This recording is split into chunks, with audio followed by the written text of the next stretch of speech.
the moment I slowed down, and my whole life shifted. Have you ever noticed that the faster we push ourselves, the more life seems to slip through our fingers? There is a quiet kind of exhaustion that builds up when every day feels like a race we never agreed to run, when our bodies move, but our hearts lag behind, asking for just one breath, one pause, one moment to feel whole again.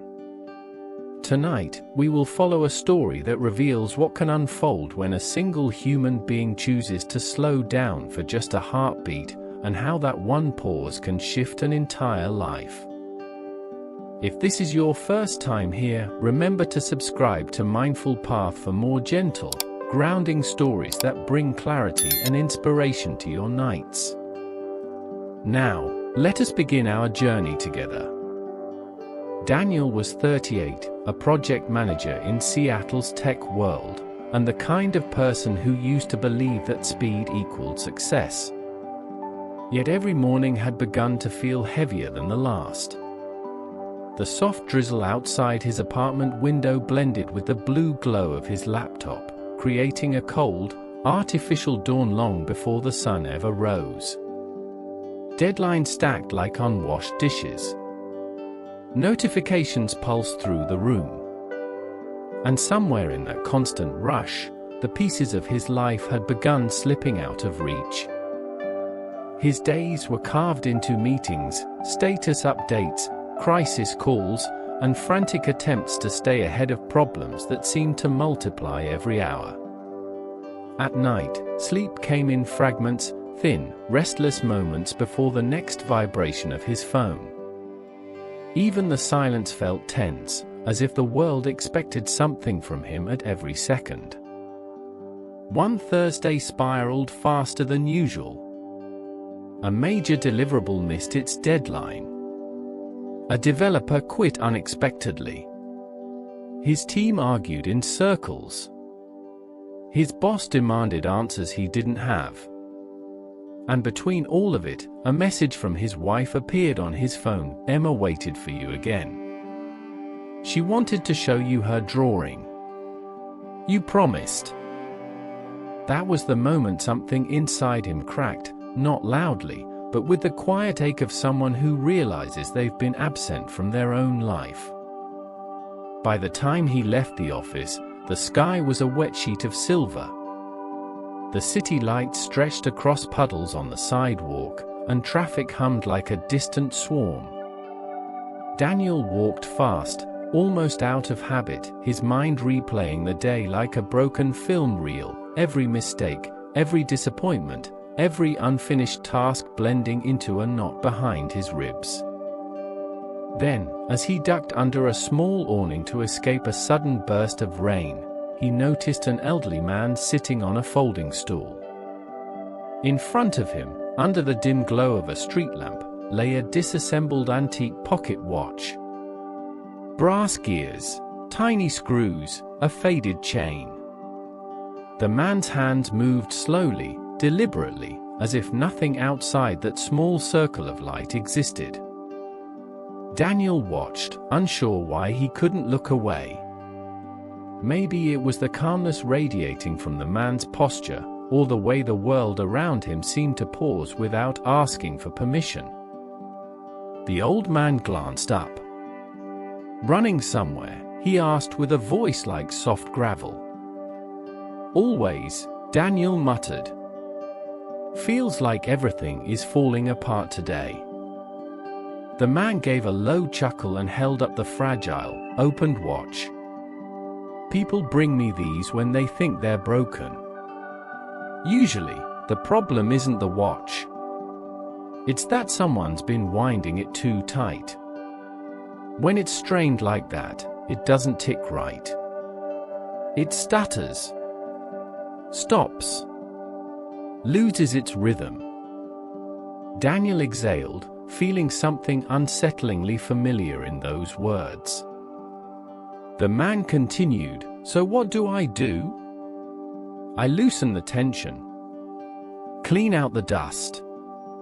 Give it time to breathe. A watch won't run faster because you want it to. It runs right when it has room. There was no lecture, no grand wisdom, just a simple truth wrapped in a simple object. Yet it hit Daniel harder than anything he had heard in months. He suddenly saw his life reflected in that tiny watch, every hour crammed full, every boundary stretched thin, every emotion tightened until it couldn't move freely. They stood there for a quiet moment, the rain softening around them. The man added, almost gently, "You look like someone who's been wound a little too tight." Something inside Daniel eased. Not fixed, not solved, but loosened, just enough to let air in. For the first time in a long time, he didn't rush. He didn't check his phone. He didn't think about the next meeting or the next failure waiting for him. He simply stood still, watching an old man bring a quiet, forgotten object back to life. And in that stillness, the realization emerged with the calm certainty of water settling in a glass. His life wasn't collapsing. It was overwhelmed. And slowing down, just for these few unexpected minutes, was the first thing that had felt right in months. When we look closely at Daniel's moment under that awning, it becomes clear that the story was never about a pocket watch. It was about the way a single human being loses their rhythm when everything around them demands acceleration. The old man's metaphor revealed something many of us forget in the noise of everyday life. Nothing functions well when it is tightened beyond its natural capacity. Not a watch. Not a schedule. Not a heart. What slowed Daniel down was not a dramatic turning point, but a shift in awareness. For the first time in years, he recognized that he was not failing because he was weak. He was faltering because he had never allowed himself space to breathe. And just like the fragile gears of that antique watch, his thoughts, responsibilities, and relationships had begun to grind against each other without room to move. We can see how the moment he paused, truly paused, his entire internal landscape shifted. This is the deeper significance of his encounter. Slowing down is not the opposite of progress, it is the foundation of clarity. When Daniel stopped running long enough to witness someone working with patience and intention, he rediscovered a truth that often hides beneath layers of hurry: the pace we choose shapes the life we live. The revelation was not about changing everything overnight, but about adjusting the tension inside himself. To weave this understanding into real life, there are 3 actionable steps any of us can begin immediately, steps small enough for even the busiest days, yet powerful enough to realign an entire trajectory. First, create a daily breathing space, a 5-minute window with no agenda except awareness. Sit by a window, stand on a balcony, or remain in your parked car before stepping inside your home. Let your mind settle the way dust settles when a room grows quiet. This is not meditation with rules or structure. It is simply the act of not pushing. 5 minutes of intentional stillness each day can reset a mind that has grown too tight to move freely. Second, break down the overwhelming into the manageable. Daniel's life felt impossible because he tried to carry it all at once, like lifting a stone too heavy to budge. But when we divide our burdens into smaller, deliberate tasks, tiny stones instead of a boulder, we regain control over the weight we carry. This is where progress becomes sustainable rather than punishing. Ask yourself, what is the smallest piece of this problem I can move today? Third, protect the rhythm of your life with boundaries. A watch functions on balance, tension, release, motion, rest. Humans are no different.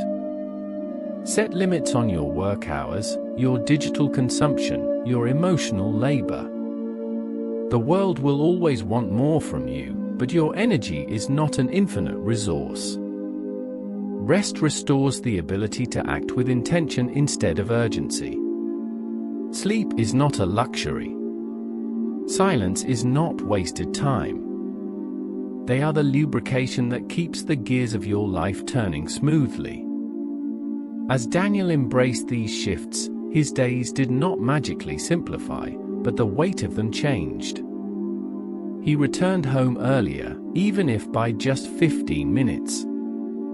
He began listening more than reacting. He paid attention to the small signs of tension building in his body and released them before they hardened into exhaustion.